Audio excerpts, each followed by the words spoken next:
Now that we're in the subject of key lights and how to basically get that main light on the actor's face, the one thing I do see a lot of independent films and smaller films, and it's not their fault a lot of times, but it's the crappy lighting, basically.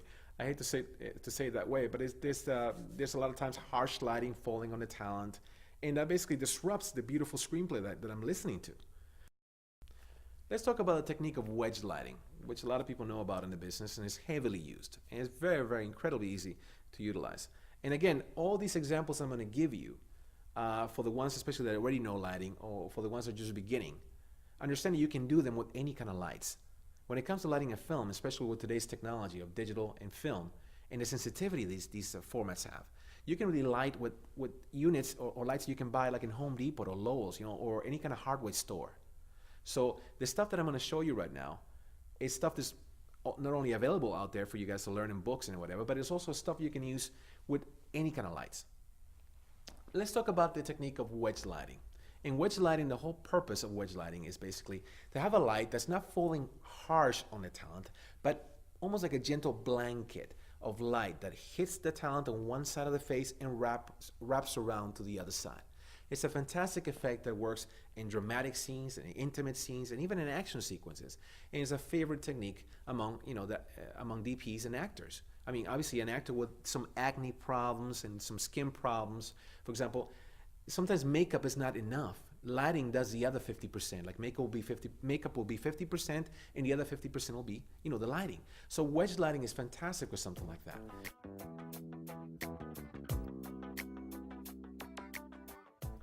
In the technique of wedge lighting, you have a light that's aimed towards a surface. Let's say a bounce board, a piece of foam core, some white fabric, anywhere that can just bounce that light, something that can reflect towards me. So the light's hitting something, and then that diffused light that we get is ran through a diffusion or a silk or some sort of device that can diffuse the light.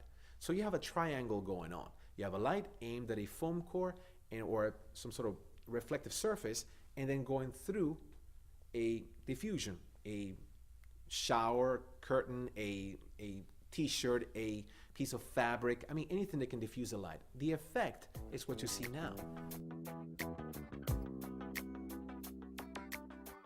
A nice wraparound effect that can be applied with any kind of temperature. You can have daylight temperature, you can have tungsten temperature. It is a wonderful technique. Now, the talent right now that you're seeing is sitting down. What if she has to get up and walk around?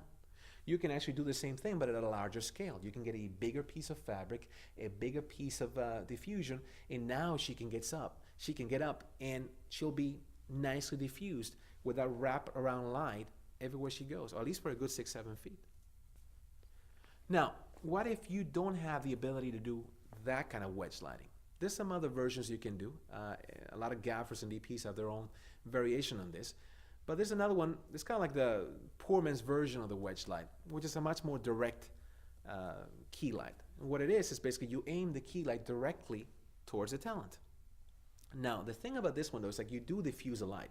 You put diffusion in front of the light. But a few feet later, you put some more diffusion. So in reality, the light's going through 2 layers of diffusion, creating a very similar wraparound light effect, as you can see here. Now notice in the image here, you have one light, which again can be like a work light from you can buy like at Home Depot. Okay, you have a light going through a first diffusion and then going through a second layer of diffusion. Once again, you don't have a diffusion, go to Walmart, get yourself some $1.50 piece of fabric, and you'll be able to get a similar effect. Again, there is no excuse when it comes to lighting nowadays. You can make it happen.